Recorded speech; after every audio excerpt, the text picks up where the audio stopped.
ഞങ്ങളിതാ ഇങ്ങനെ അമരമ്പലത്താണ് ഉള്ളത്. വളരെ പ്രധാനപ്പെട്ട കാര്യങ്ങൾ നമ്മൾ വളരെ പ്രധാനപ്പെട്ട വാർത്ത ഇപ്പോൾ ബ്രേക്കിംഗ് ആയിട്ടുണ്ട്.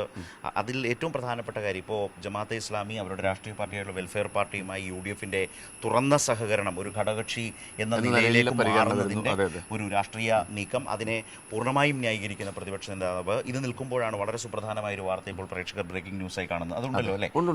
അതായത് 2014 UDF കേരളം ഭരിക്കുന്ന കാലത്ത്, ഉമ്മൻചാണ്ടി മുഖ്യമന്ത്രിയായിരിക്കുന്ന കാലത്ത്, രമേശ് ചെന്നിത്തല ആഭ്യന്തരമന്ത്രിയായിരിക്കുന്ന കാലത്ത്, VD സതീശൻ ഭരണകക്ഷി MLA ആയിരിക്കുന്ന കാലത്ത് കേരളത്തിൻ്റെ ഹൈക്കോടതിയിൽ കൊടുത്ത സർക്കാർ കൊടുത്ത കോൺഗ്രസ് UDF സർക്കാർ കൊടുത്തൊരു സത്യവാങ്മൂലമുണ്ട്, അഫിഡവിറ്റ് ഉണ്ട്. അതായത് ജമാഅത്തെ ഇസ്ലാമിക്കെതിരെ അന്വേഷണം വേണം എന്നാവശ്യപ്പെട്ട് ഒരു പൊതുതാൽപര്യ ഹർജി ഹൈക്കോടതിയിൽ വരുമ്പോൾ സർക്കാരിൻ്റെ നിലപാട് ഇതേക്കുറിച്ച് ചോദിക്കുമ്പോൾ വന്ന സുപ്രധാനമായ നിലപാട് കോൺഗ്രസ് നയിക്കുന്ന UDF ഭരിക്കുന്ന ആ കാലത്ത് മുഖ്യമന്ത്രി ഉമ്മൻചാണ്ടി ആയിരിക്കെ കൊടുത്ത സർക്കാരിൻ്റെ അഫിഡവിറ്റിൽ പറയുന്നത് ഇന്ത്യൻ ഭരണഘടനയോട് യാതൊരു വിധത്തിലുള്ള കൂറും കാട്ടാത്ത, ദേശീയ താൽപ്പര്യങ്ങൾക്ക് എതിരെ നിൽക്കാൻ അണികളെ പ്രോത്സാഹിപ്പിക്കുന്ന തരത്തിലുള്ള സംഘടനയാണ് എന്ന നിലയിൽ ജമാഅത്തെ ഇസ്ലാമിയുടെ ഭരണഘടന ഇന്ത്യൻ ഭരണഘടനയോട് യാതൊരു തരത്തിലുള്ള അതിന്റെ വളരെ കൃത്യമായ പോയിന്റ്സ് ഒന്ന് വായിച്ചു തന്നെ പ്രേക്ഷകരോട് പറയാം.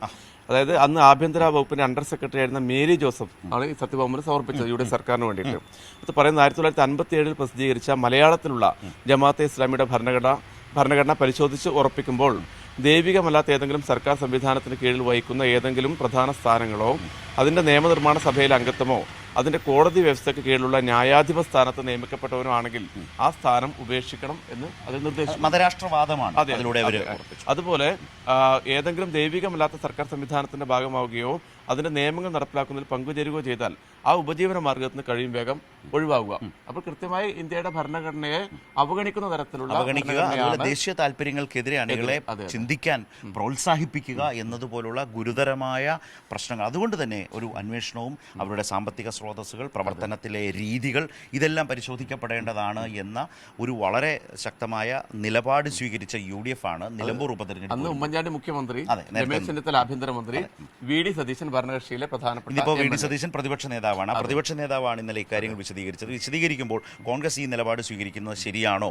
തീവ്ര ഹിന്ദുത്വത്തിന്റെ രാജ്യത്തെ മുഖമായ RSSന്റെ രാഷ്ട്രീയ മുഖമായ BJP പോലെയല്ലേ മതരാഷ്ട്രവാദികളായ ജമാഅത്തെ ഇസ്ലാമി, ആ ജമാഅത്തെ ഇസ്ലാമിയുടെ രാഷ്ട്രീയ പാർട്ടി ആയിട്ടുള്ള വെൽഫെയർ പാർട്ടി ഈ രീതിയിൽ എങ്ങനെ കോൺഗ്രസ് സഹകരിക്കുന്നു എന്ന ചോദ്യത്തിന് നിങ്ങൾ പോയി മുഖ്യമന്ത്രിയോട് ചോദിക്കൂ എന്ന സമീപനമാണ് അദ്ദേഹം ചെയ്തിട്ടുള്ളത്. ജമാഅത്തെ ഇസ്ലാമി ഇടതുപക്ഷത്തെ പിന്തുണച്ചിട്ടില്ലേ എന്ന മറുചോദ്യം ഉന്നയിക്കുന്നു. അതുമായി ബന്ധപ്പെട്ട പ്രതികരണങ്ങൾ ഇടതുപക്ഷ നേതാക്കൾ പല തലങ്ങളിൽ പല കാലത്തും പല സമയത്തും നൽകിയിട്ടുള്ളതാണ്. ഏതായാലും നമുക്ക് ഈ വാർത്ത നിർത്തിക്കൊണ്ട് അതിൽ ഒരു കാര്യം, പുതിയ ഡെവലപ്മെന്റ് കൂടി പറയുന്നത് നമ്മൾ തന്നെ കൊടുത്ത വാർത്തയാണ്. ഈ ജമാഅത്തെ ഇസ്ലാമിയുള്ള ബന്ധം UDF വലിയ രീതിയിൽ ദൃഢമായിക്കൊണ്ടിരിക്കണം. അതിന്റെ ഭാഗമായിട്ട് വരുന്ന നിയമസഭാ തെരഞ്ഞെടുപ്പിൽ ഈ മലബാറിലെ ജില്ലകളിൽ ജമാഅത്തെ ഇസ്ലാമിയുടെ രാഷ്ട്രീയ പാർട്ടി വെൽഫെയർ പാർട്ടിക്ക് സീറ്റ് നൽകാനുള്ള അസോസിയേറ്റഡ് മെമ്പർ എന്ന് പറയുന്ന ഒരു സംവിധാനത്തിലേക്ക് തെരഞ്ഞെടുപ്പിൽ സീറ്റ് നൽകാനുള്ള ധാരണയിലേക്ക് അത് ബൈ ഇലക്ഷന്റെ പിന്തുണയുടെ പ്രത്യുപകാരമായിട്ട് ഉണ്ടാകും. അത് കോൺഗ്രസിന്റെ സീറ്റിൽ ഒരു പൊതു സ്വതന്ത്രൻ എന്ന നിലയിൽ വെൽഫെയർ പാർട്ടിയുടെ നേതാക്കളെ മത്സരിപ്പിക്കാനാണ് ഇപ്പോൾ. അതും VD സതീശന്റെ നേതൃത്വത്തിലാണ് തീരുമാനം വന്നിരിക്കുന്നത്. അതേസമയം ഈ സഹകരണം ഇല്ലാതിരിക്കുമ്പോൾ പോലും മുൻപുണ്ടായ ഒരു ധാരണ വളരെ ശക്തിയായി മുന്നോട്ട് കൊണ്ടുപോകുന്നു എന്നുള്ളതാണ്. 140 മണ്ഡലങ്ങളിലും നിങ്ങൾ സഹകരിപ്പിച്ചില്ലെങ്കിലും UDF-മായി സഹകരിക്കുമെന്ന മുൻ ധാരണയുടെ അടിസ്ഥാനത്തിൽ പ്രവർത്തിച്ചതിൽ നിന്ന് കുറെ കൂടി ദൃഢമായ ഒരു അപകടകരമായ രാഷ്ട്രീയ സഖ്യത്തിലേക്ക് പോകുന്നു എന്ന് കോൺഗ്രസ് വലിയ തോതിൽ വിമർശിക്കുന്നു.